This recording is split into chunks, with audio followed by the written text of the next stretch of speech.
Hi everyone, it's Chenso from Reality Art Pod, here to talk about Week three's Wednesday Power of Veto episode of Big Brother 28. Last time on Big Brother, Kamu rose to power as the HOH and showed how tough he was when he nominated Lyric, Mallory, and Latrice for eviction. Before I dive in, links in the description to my playlist to catch up on my previous recaps and rankings. If you like the content, consider liking, subscribing, and commenting what you thought of the episode. But let's dive into it. We pick back up where we left off. Kamu ends his nomination ceremony, reminding us that he's still trying to nominate Jason. Mallory is annoyed to be nominated again. Lyric is tired of being a pawn, and Lala is disappointed in Kamu, vowing to show everyone what she's made of. Kamu sees Lyric as his pawn that he wants to take off the block, so he's trying to smooth things over with her. She acts understanding, but tells us she will remember this when she's HOH. Lala is feeling down, so Jason and Taylor comfort her. Jason tells them that Kamu is definitely trying to nominate Jason, just like they did to Rome last week. They hope Jason gets picked for the veto, so he can fight to win his own safety and take Lala off the block. Mallory tells us she wants to butter Kamu up because, like it or not, he's the stupid HOH this week. Kamu reassures Mallory that his target is Jason. Kamu tells us that Mallory is his backup target if Jason wins POV, and Mallory does not feel safe leaving this conversation. She and bestie Lyric cry it out together over being nominated and Lyric missing Rome. Lyric tearily tells Mallory that no matter what, they'll be besties. That's nice. In the bathroom, Barrett impresses the group, being fluent in Spanish, but he's bashful around D. He tells us in confessional, él piensa que ella es linda y hermosa y ella lo pone nervioso. Devins tries to cover up having the power from everyone besides D, claiming he has no idea who has it. Angela suspects Devins has it and is protecting her by not telling her. She is totally happy not knowing. Drew tells Kamu he thinks Jason may have the power, encouraging Kamu to not backdoor Jason for that reason. Flashback to before nominations. Kamu and Jason make a deal that if Jason isn't nominated and wins the veto, that Jason would do whatever Kamu wants and keep the nominations the same. But now Jason is promising Mallory that if she picks him to play, he'll use the veto on her. Jason doesn't care about Kamu. He knows that Kamu only didn't nominate Jason because Kamu is planning to backdoor Jason. Jason tells us he has no problem making the same deal with all three nominees. Time to pick players for the veto competition. Kamu and his nominations will play. Haley's name is picked, and when Lala gets house guest choice, she picks Jason to play. Kamu fakes a smile. He is shook. In the backyard, Jason reassures Kamu that their deal to keep the nominations the same is still good. But later, Jason tells Drew and Melody that he made deals with all three nominees. Melody runs this right back to her friend Kamu, who is very annoyed that the deal that was fake on Kamu's end is now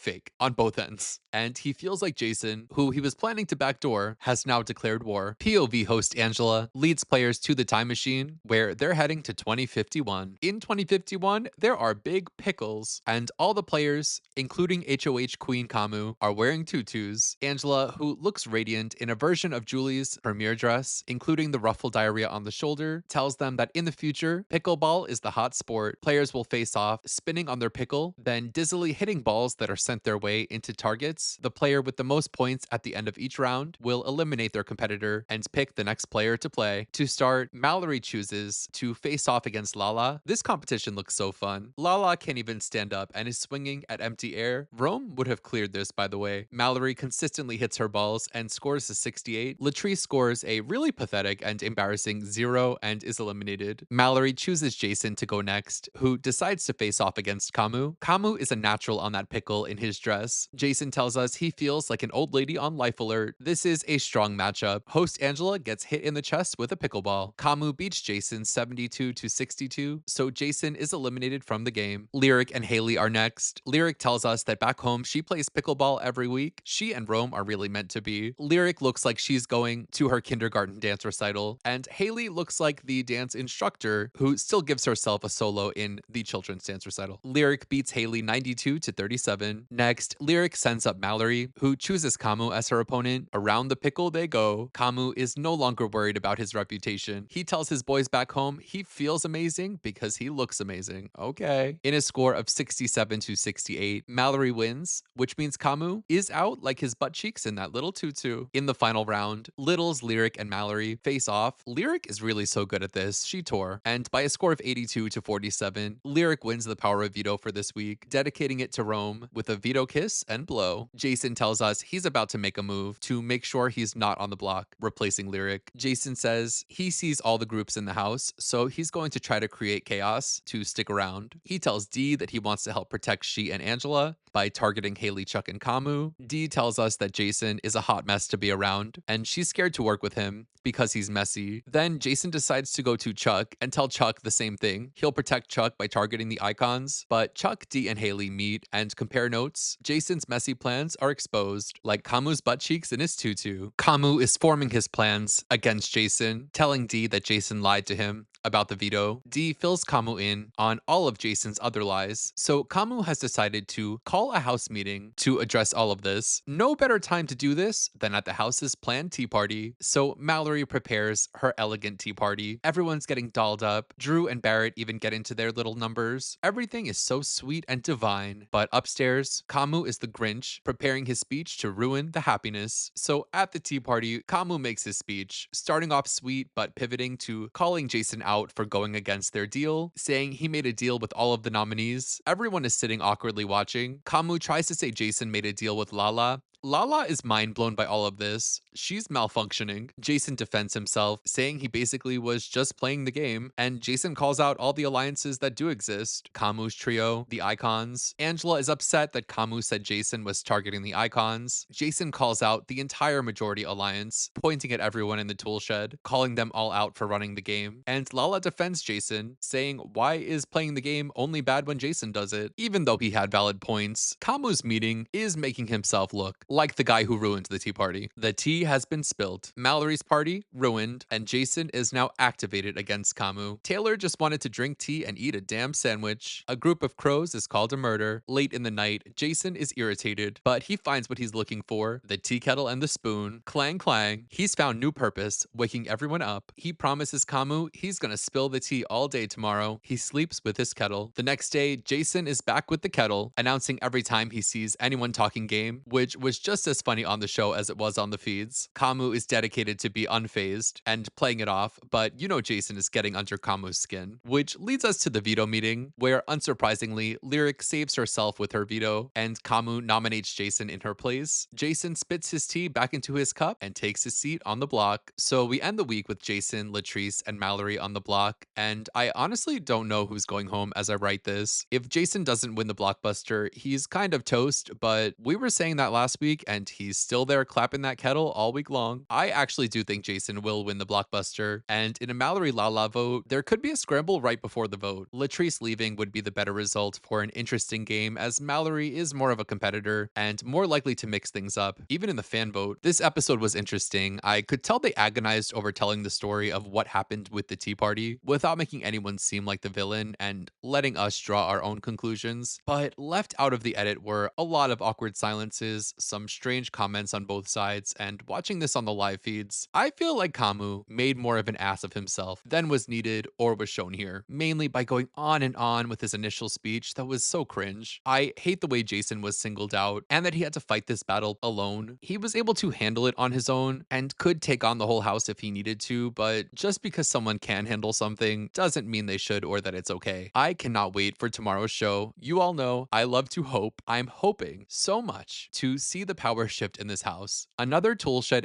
HOH would break my spirit. But that's all I have to say about this episode for now. Let me know in the comments what you thought of the episode, Lyric winning the veto, the tea party drama, and eventual Jason renom. I'll be back tomorrow to recap the live eviction and do my week 3 player rankings. So if you like the content, consider liking and subscribing. We are so close to 50K. Should we celebrate when we do that? I think we should. Until next time, you know where to find me. Bye.